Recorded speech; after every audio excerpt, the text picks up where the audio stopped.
नमस्कार दोस्तों, मैं हूँ सीमा वालिया। स्वागत करती हूँ मेरे चैनल सीमा वालिया में। तो कैसे हैं आप सब, ये बताने के लिए कमेंट बॉक्स में जय माता दी ज़रूर लिखें। तो चलिए दोस्तों, आज हम जानेंगे जितिया की सरल पूजा विधि क्या है। सरल कुछ कम चीज़ों में हमें कैसे पूजा करनी है, तो ये सारी बातें इस वीडियो में मैं आप सभी के साथ शेयर करूँगी। इसी के ऊपर आज हमारा ये वीडियो है। तो चलिए दोस्तों, वीडियो को करते हैं शुरू। तो सबसे पहले तो हमें जहाँ पे हमें पूजा की चौकी लगानी है वहाँ पे हमें अच्छे से साफ़ सफाई करनी है, पोछा लगा लेना है। फिर हमें एक चौकी रखनी है। चौकी के ऊपर हमें हल्दी से चारों कोने मतलब ले चारों कोनों पे हमें हल्दी से अच्छे से चौक सा बना लेना है। और बीच में हमें इस तरह से कर लेना है, चौक बना लेना है पट्टी चौकी पर। और पीला कपड़ा भी बिछा सकते हो, और पीला कपड़ा नहीं है तो आप इस तरह भी छोड़ सकते हो।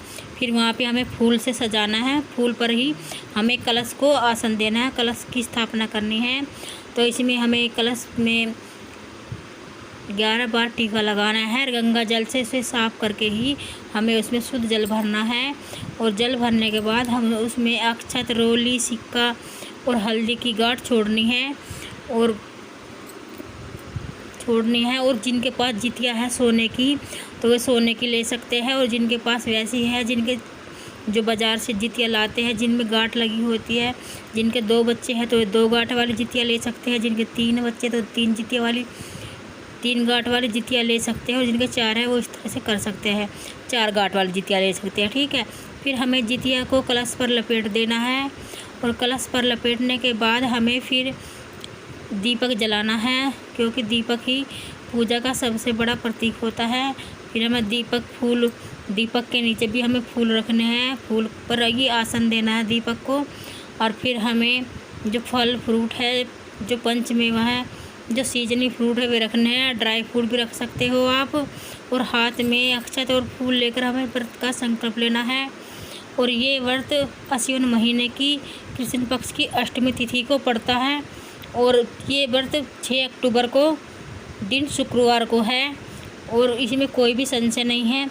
बहुत संशय की स्थिति बनी हुई थी कि 6 तारीख का व्रत है, 7 का है, तो ये व्रत जो है 6 अक्टूबर का है। ठीक है। और हमें इसी तरह से पूजा करनी है। और हमें ग्रुप में ही कथा पढ़नी है। जो औरतें हैं, महिलाएं हैं, वे ग्रुप बनाकर ही कथा पढ़ती है। हमें कथा की किताब लेनी है और कथा पढ़नी है। और वहीं पर फिर जो है इस दिन पूरी विधि विधान से इस व्रत की पूजा जो है प्रदोष काल में ही की जाती है।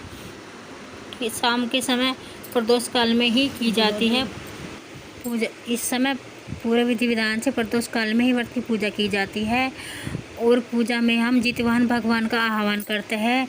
हे भगवान, हमारे से जो भी गलती होगी हो उसे क्षमा करिए, और अपनी कृपा हमारे बच्चों पर, हमारे पति पर, हमारे पर बनाए रखिए। तो ये सब चीज़ों का हम भगवान से माफ़ी क्षमा मांगते हैं। और पूजा करने के बाद इस व्रत में कथा का विशेष महत्व है। इस व्रत में कथा ज़रूर पढ़नी चाहिए। और कथा हमें हाथ में फूल और अक्षत लेकर ही पढ़नी चाहिए। और कथा सुनने के बाद में हमें ये जो फूल अक्षत हैं वहाँ पर छोड़ देने हैं, कलश के पास रख देने हैं। और जो फिर कथा के बाद हमें आरती करनी है। और आरती के बाद हमने जो जितिया है, बहुत सी जगह तो जितिया अगले दिन पारण के दिन पहना जाता है, और बहुत सी जगह जितिया कथा सुनने के बाद ही पहन लिया जाता है। तो जैसा भी आपके यहाँ नियम है आप ऐसा कर लीजिए। और जो हमने भोग प्रसाद रखा है, फल फ्रूट, वे हमें प्रसाद रूप में बच्चों को बांट देना है। और अपने पति को भी सबको खिला देना है। और इस व्रत में किसी भी नए वस्त्र का धारण नहीं करना है। जो भी आपके पास पहली साड़ी है, धुली हुई है, वो पहनी हुई है, उसी साड़ी को हमें इस व्रत में धारण करना है, पहनना है। और जो माताएं, जो बहनें इस व्रत को पहली बार उठाना चाहती है, वे इस व्रत को पहली बार ना उठाए। इस साल में मलमास लगा हुआ था, तो हमें ये व्रत इस साल में नहीं उठाना है।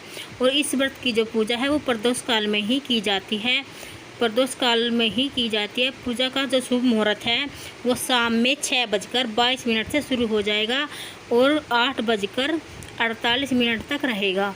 ठीक है। तो इसमें कोई संशय नहीं है। इस व्रत जो है 6 अक्टूबर को ही किया जाएगा, क्योंकि अष्टमी तिथि हमें 6 अक्टूबर दिन शुक्रवार को ही मिल रही है। क्योंकि पूजा का जो शुभ मुहूर्त है सुबह से 6 बजकर सुबह में 6:34 से शुरू हो जाएगा और अगले दिन सप्तमी तिथि को 7 तारीख को 8:08 पर समाप्त हो जाएगा। तो अगले दिन इस व्रत का हमें पारण करना है पूरी विधि विधान से। तो पारण करना है इस व्रत में, हमारे से कोई भी भूल ना होए, कोई भी गलती ना होए। और अगले दिन हमें गर्म चीज़ों के साथ ही इस व्रत का पारण करना है, कोई ठंडी चीज़ या बासी भोजन ना खाए। और जो दोस्तों ये वीडियो हमारी यहीं तक की थी। अगर आप लोगों को जो मेरी जो वीडियो है वो पसंद आती है विधि तो विधान मेरी से वीडियो को पूजा करना लाइक दोस्तों, करो और चैनल पूरी अपना अर्चना करना माता रानी